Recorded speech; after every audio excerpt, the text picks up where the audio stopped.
To rally or not to rally? That is the question hovering over markets at the moment. Will stocks continue the momentum we saw in November? And if they do, where should people jump in? Investors looking for opportunities may want to know about what our next guest calls 10-bagger stocks, names that multiply their share price by a factor of 10. These stocks make up only 2.7% of 16 developed market indices over the past 10 years. Here with the names of those 10-bagger stocks is Ben Laidler, eToro Global Market Strategist. Ben, so thank you so much for joining us again. Let's jump right into these stocks that we're really looking at to kind of take us off to the races.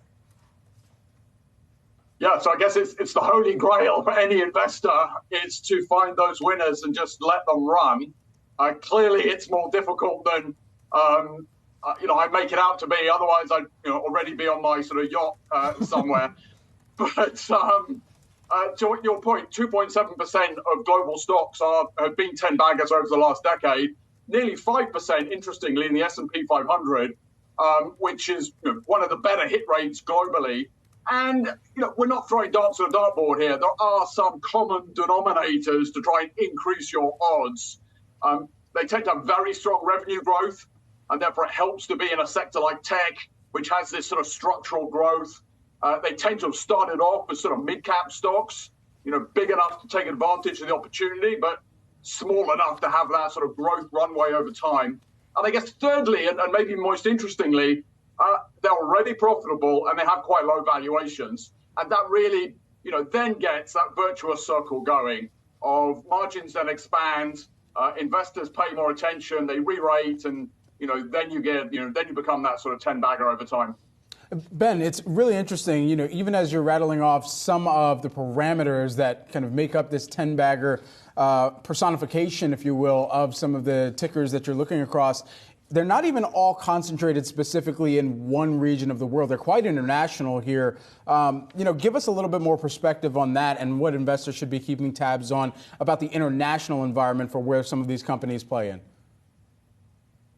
Sure. So the US does well. It's full of tech names. We've all watched in awe the sort of NVIDIA story, but it's not the best. Australia has nearly twice the proportion of 10 baggers as the S&P 500. And the sector composition is completely different. It doesn't have anything to do with tech. It's all to do with mining. And a lot of these sort of lithium miners are really leading the way there, riding on the back of the EV boom. Pilbara is a stock that's up 320 times over the last decade. So double what you've made out of NVIDIA.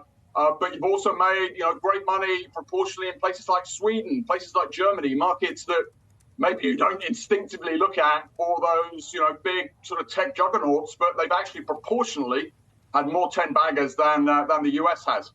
And Ben, you mentioned NVIDIA. Is it too late for investors to get into that, or is that still a strong play based on these parameters that you're looking at?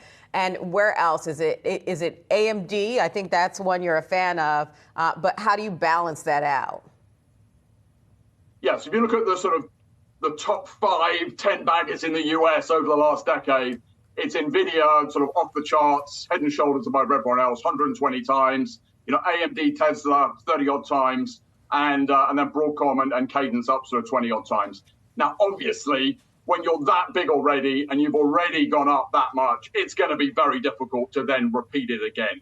That's why it tends to be those sort of mid caps that are growing very quickly that can keep, doing that. But it doesn't mean that you should be bearish on these stocks. I think AI has, moved from hype to reality.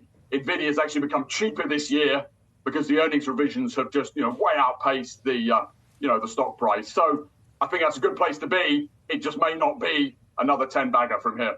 All right, Ben Laidler, who is the eToro Global Market Strategist. Ben, always a pleasure to kick off the session with you. Thanks so much for taking some time.